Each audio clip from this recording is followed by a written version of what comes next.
Hello and welcome to the last part of the first module from the e-learning. So in this last part, I would like to provide an overview on the preparational tasks and focus on the structure, the time management, and also on the question of a selection of your future supervisor. What do you have to consider?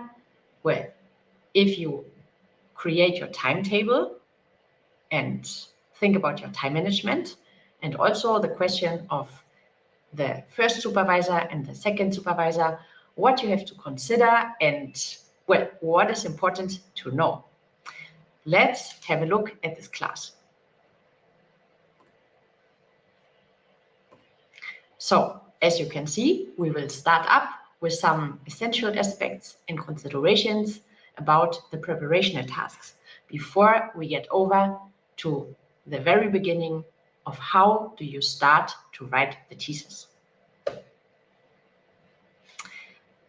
So, to get it started, I would like to present you the preparational tasks that are lying in front of you. First, you have to start with a draft and the writing of your thesis proposal. We will have a look at that specific issue in a separate class, but just to give you a first impression, the thesis proposal is the conception of your thesis. It contains the topic, it presents your focus, your aims and objectives, and it also provides an overview on the actual literature and your methodological approach. Then there's the question of a smart organization. So it's very important to keep every aspect and every part of your time, of your life in consideration when you create the time schedule for your thesis to keep it feasible. And then there's a question of supervision. Well, you have, in case of the bachelor and the master thesis, you have to choose a supervisor of your faculty, of your department. In terms of a Ph.D. thesis, you have more freedom for selection, but you have to keep an eye on the selection anyway, and I will present you the questions and the issues where you have to be attentive. First, start up with the question of time calculation and of how you create a good time schedule for your thesis.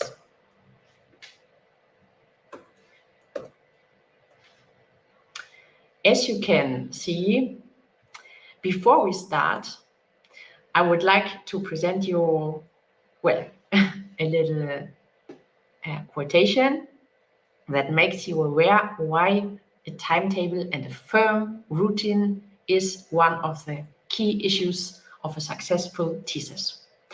Not just for thesis, but for writing anyway. We are always told about the importance of forming habits and having a fixed writing schedule. Stephen King has a fixed schedule, so does John Grisham, the very famous authors.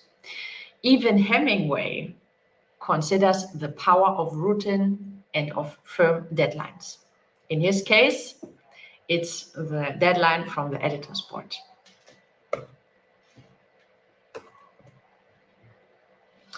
So, what do you have to consider if you work out a time schedule that has to be realistic and feasible? One important note is that you always consider that time is flying, that time is running out quicker than you think. So, to enable a productive and also more or less stressless thesis writing, you have to consider all areas of life. The first category is the work, and meetings and appointment, like fixed appointments. Maybe you have a part-time job that you have to do beside your thesis. The second important category is the personal life. Here are also some issues and aspects that you have to consider.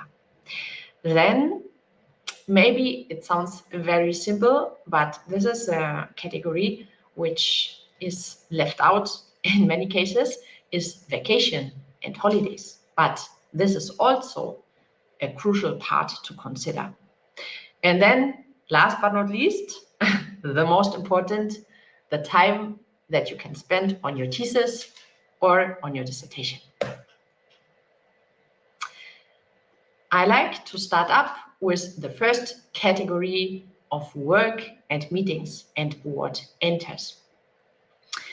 Keep in mind that this category is one of the most time-consuming. So, what enters? Maybe you have a full-time job, maybe you have a part-time job, or even a student job that takes you some time. Well, I would advise that you make a list where you put down all the hours that you spend weekly on work and meetings and, well, appointments that are related to your professional life. Then there's a second category which involves everything which has to do with your personal life and your private life.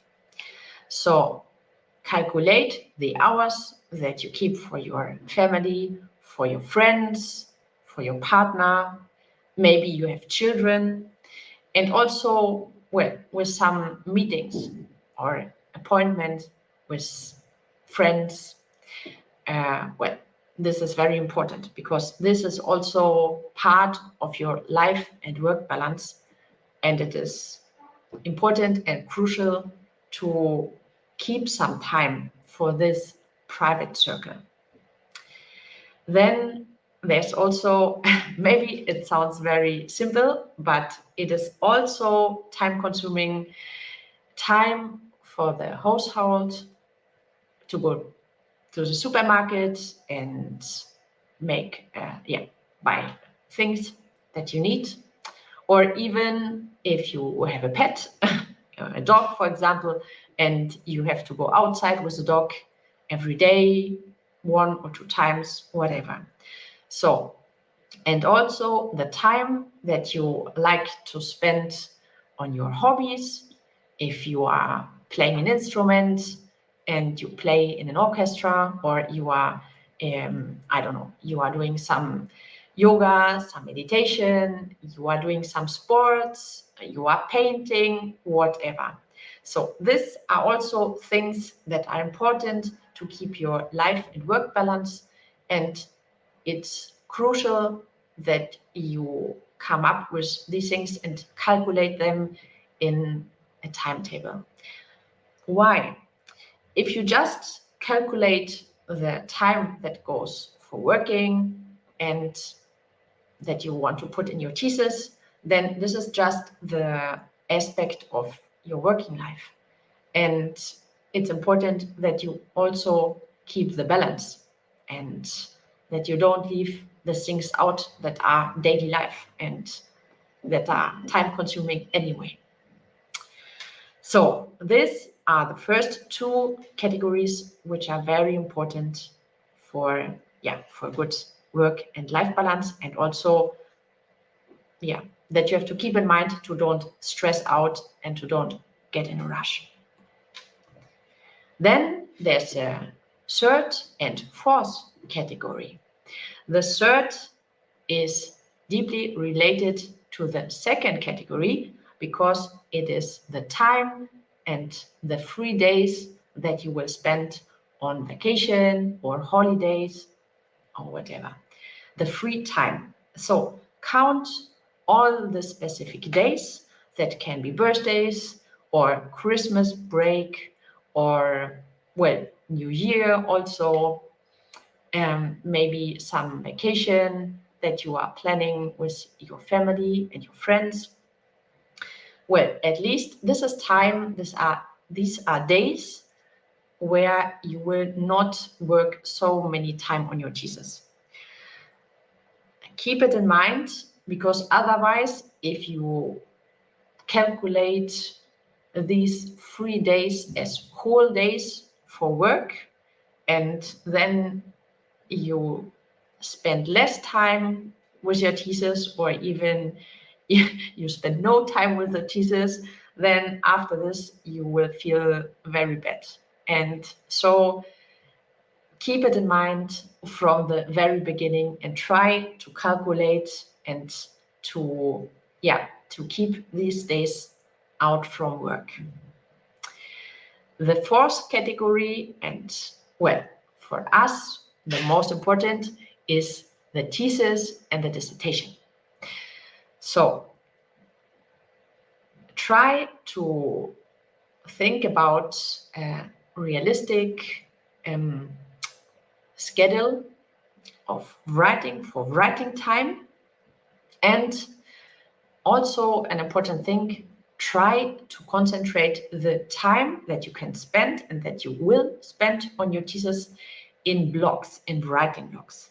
Why is this so important? Well, if you are rushing from one appointment to the next meeting and you have about 20 minutes, let's say 20 minutes free, and you think, well, this 20 minutes I can spend on my thesis and write something, create something, well, fantastic. 20 minutes are very little time. If you sit down on the desk and you start to work, the time is already over. So try to calculate at least 2 hours, 3 hours, maybe even more, because this is very, well, you have to get into the thesis, and then, well, it's very important that you really have the time to sit down and to think about everything with focus and with concentration, without rushing and without thinking about the next meeting that you will have in no time. This is really an advice that I can give you. So now I would like to go over to a little exercise. I would like you to fill out the timetable that you see here, that is available as a downloadable file. And I would like you to make a little exercise and to to make this calculation that I explained to you. So think about 1 to 5 points for each category, and try to calculate also the time that each one takes. Then fill out the template and put it somewhere on the wall, on a pinboard, on your door, whatever.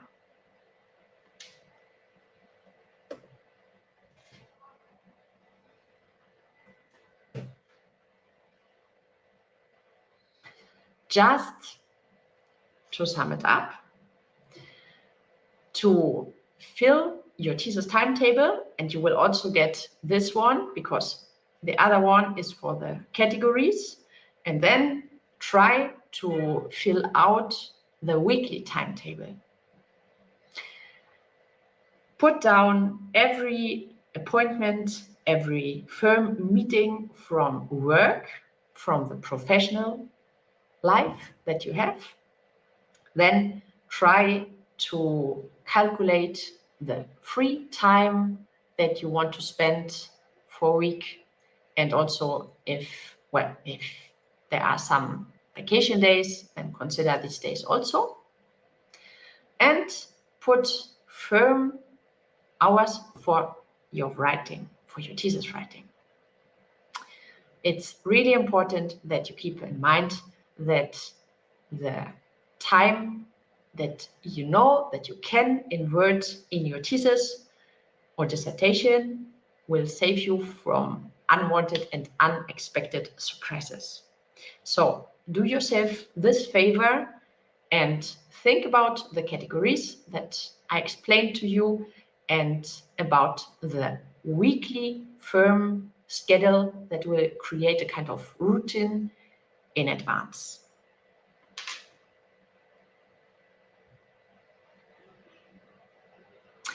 Now we will focus on the next question, that is the choice of your supervisor. I put here a little quotation that serves us as a little introduction.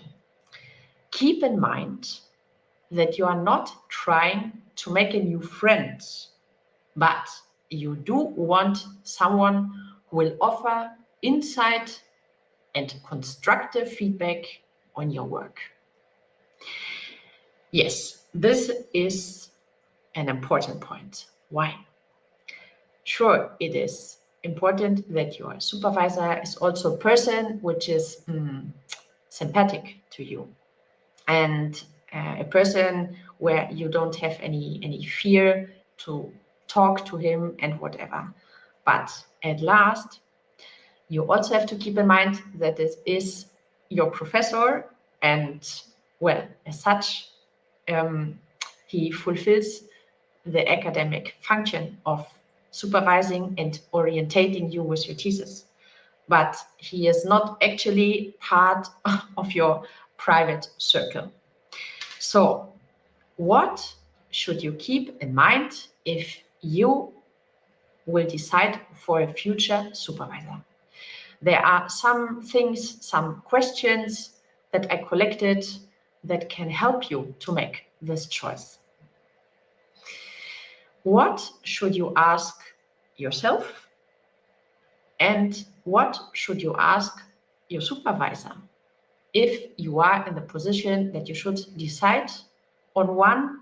And well, if you also want to know what is expected from you and what you can expect from him.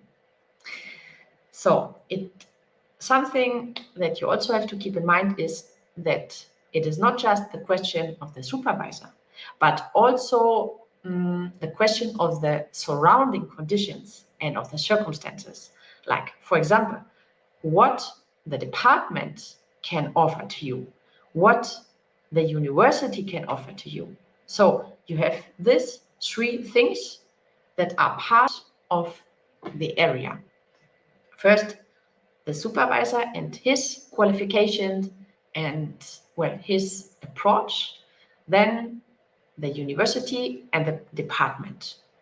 So let's have a look here at these questions that are the important ones if you have to select and to choose your supervisor.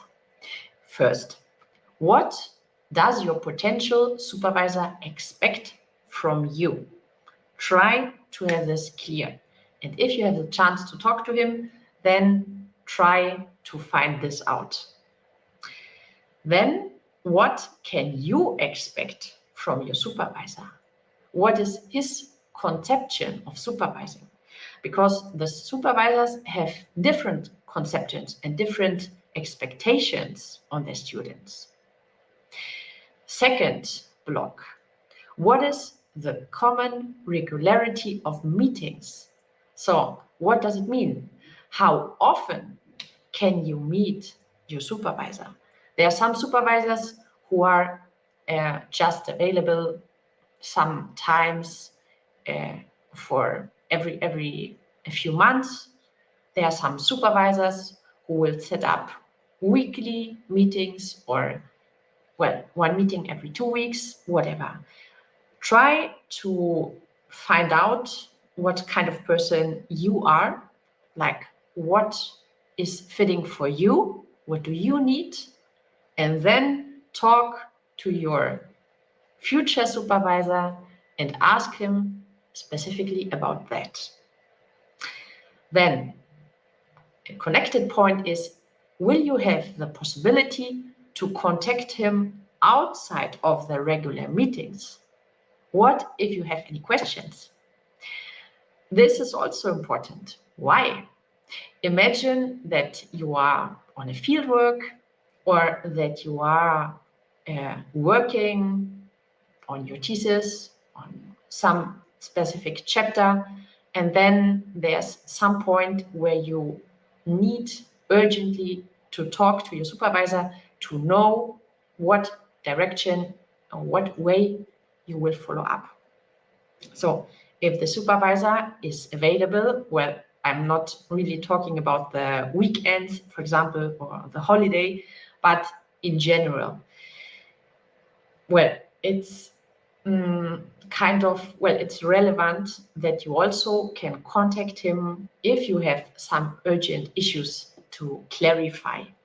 So find out if he is also available beside the meetings, apart from the meetings. Then we have a third category, which is important to considerate.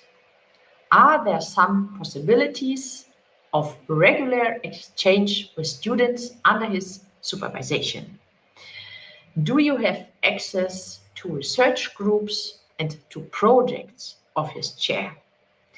Does he organize regular internal meetings of his doctoral students or even, meetings of master students or bachelor students, such as symposia or colloquia? Why is this important? This goes more in the category of networking, but also it is also part of the structured thesis writing. This is important because you will see that thesis writing is something, I already mentioned it, that you have to do basically on your own. So the exchange and the socialization with fellow students, the dialogue with students from a research group, and also the point, like a fixed deadline, where you have to present a milestone, some results, whatever, with regularity is very important to get ahead and to keep your motivation to work constantly on your thesis. If you have just the contact to your supervisor, you are maybe missing this kind of exchange with the other students, and that's why I would ask a future supervisor about that. If there is some kind of structured and organized exchange between the students who are under his supervision. Something that I put a little bit like a separate note, a separate comment is this. Make sure to choose a supervisor with expertise in your area. To get to know his approach, his expertise, and also his methods and philosophy in depth, have a look at his publications. This is important because your supervisor has to have an idea of what you are talking about. Let me give you an example. If you are studying biology and you are choosing a supervisor who is an expert in social studies, maybe this is not the fitting one for you because he is from a completely different area.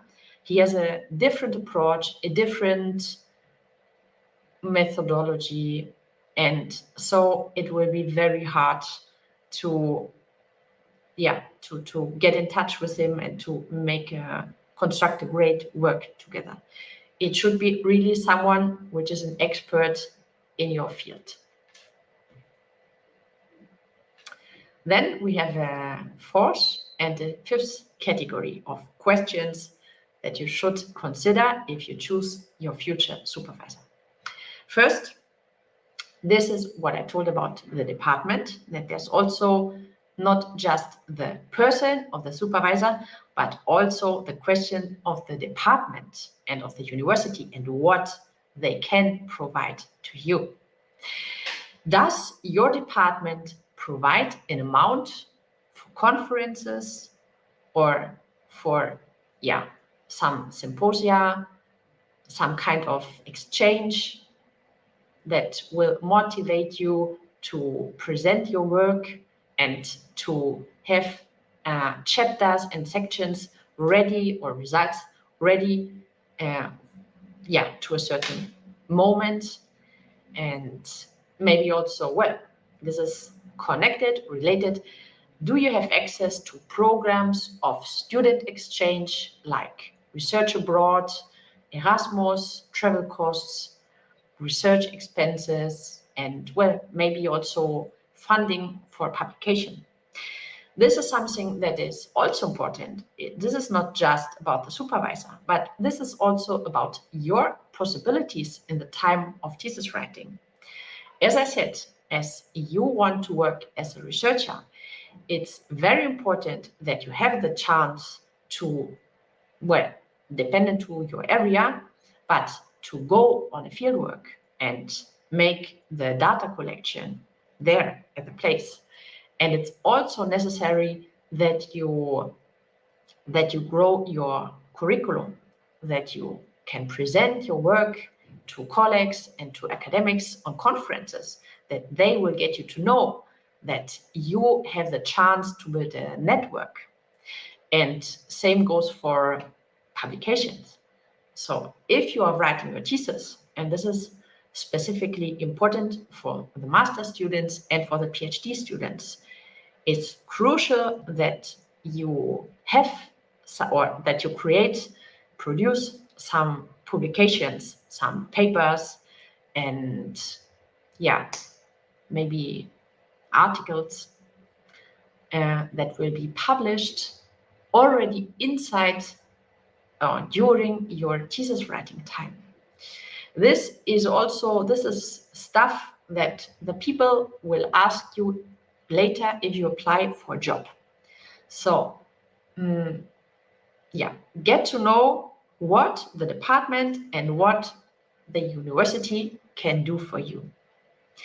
And as a fifth question, try to profit from the experiences of fellow students. So ask them about their routine and also about their experiences with the supervisor.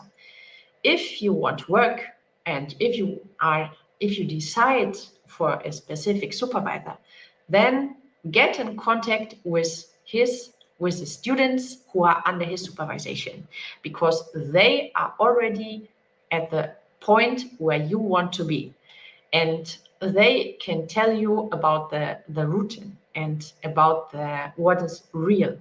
They can talk about their experiences with him, with supervision, if they are satisfied or if there are some lacks of supervision, of his accessibility, whatever. So if you have the chance to talk to them, then use this chance. Well, what is important at the end? Now you have this checklist with the things that you have to consider, that you have to keep in mind if you are choosing your supervisor. But what you also can do is, this is the kind of little exercise that I would like you to do, that you create a priority list, your priority list. So find out which points are from major importance. What is on the top of your list? Are you a person who needs a structured program? Are you a person which needs to socialize, who needs exchange, or do you prefer to make it all on your own? Do you need regularly exchange with the supervisor? And think about the regularity that you need. Like, do you need to meet him one time in a month or more or less? Well, these are things that I would like you to note down, because when you meet your supervisor, And then you have your priority list. Then you can also keep in mind what are the most important questions that you have to discuss with him. Now I would like to go over to the field of the second supervisor. Well, what is important about that? Because if you write a bachelor thesis, a master thesis, and a PhD thesis, you will have a second corrector, a second supervisor. But what is specific about him? What should you keep in mind? And well, what is important for a selection if you can select him, if you are if you are allowed to select him. First, I want to get clear who he is and also what he does. When you submit your thesis, there is a second person apart from your supervisor who will examine your work in detail. This is the second supervisor. Yeah, as your supervisor knows you and also your work in advance, the second supervisor is a kind of independent examiner who evaluates and judges also on the results and gives a mark which enters in the final evaluation. So the important point here is that he is an independent corrector and that he judges and gives you note, but independent from the knowledge of your work. So maybe you even don't have the permission to contact him and to ask things about your work and process. This is something that is up to the university and that you have to find out. Are you allowed to contact him, or is he really in the position of a completely independent corrector who just will examine your final work? That's why, some departments leave the decision with you, who you like to have as the second supervisor, and they just inform you about the decision. The first supervisor, generally, you can choose yes or yes on your own. The second, this is up to the university. But if you have the chance to participate in the selection, then I also would like to give you the tip that you choose somebody who is, like the first supervisor, an expert in your area and, or at least in a related area.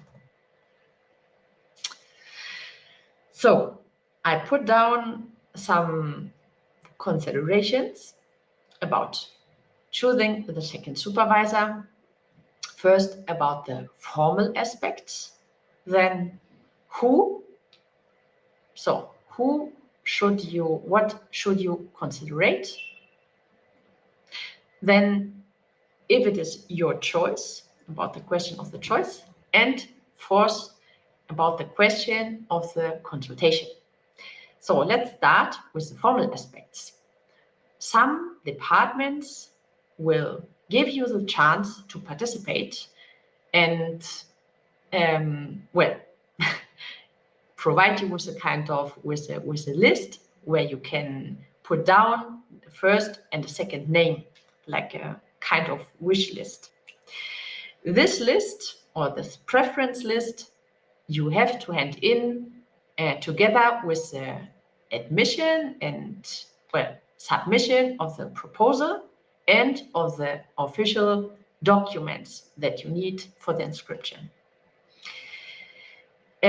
What I would do is to also consult your supervisor, your first supervisor, and ask him for advice about the question of the second supervisor. So who is a person that he would that he would choose if he were you? Then second, if you have the chance to participate, then who can it be? What attributes should he have?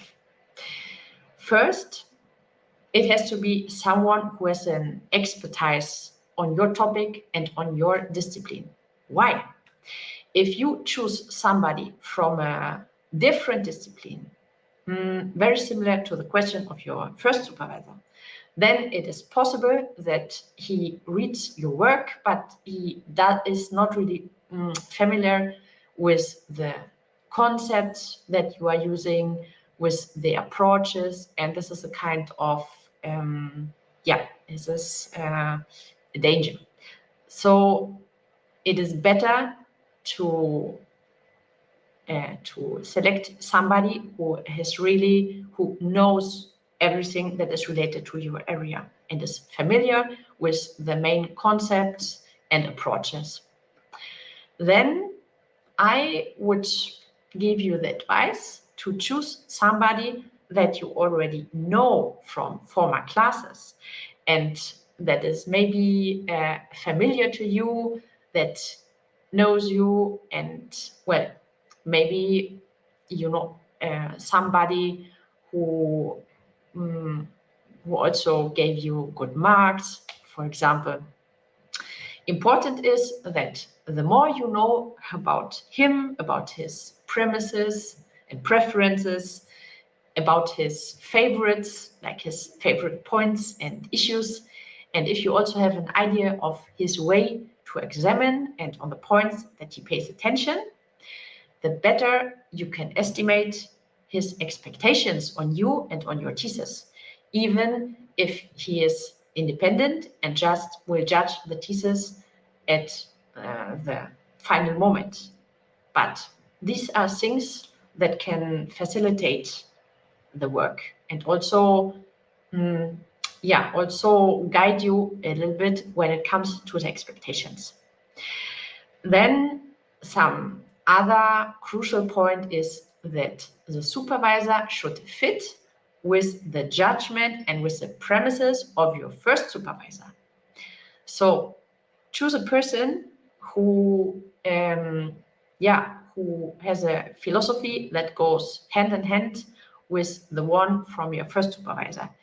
If you have a person who has a very, very different approach, then you risk that one judgment is very positive, for example, and the other is the approach and the philosophy is so different, will judge very different, and in the worst case, will give you a bad mark. So this is also something that you should keep in mind and that you may discuss with your first supervisor, like who is fitting for you from his point of view. Then for the choice, as I already said, you need to make sure what you are allowed and what can you do, in which way are you allowed to participate in the choice. So maybe you have to choose someone from the university or even from your department. Here, normally the Ph.D. candidates have more freedom than the bachelor and the master students, because for master and bachelor, the supervisors are generally from the same department, from the same university.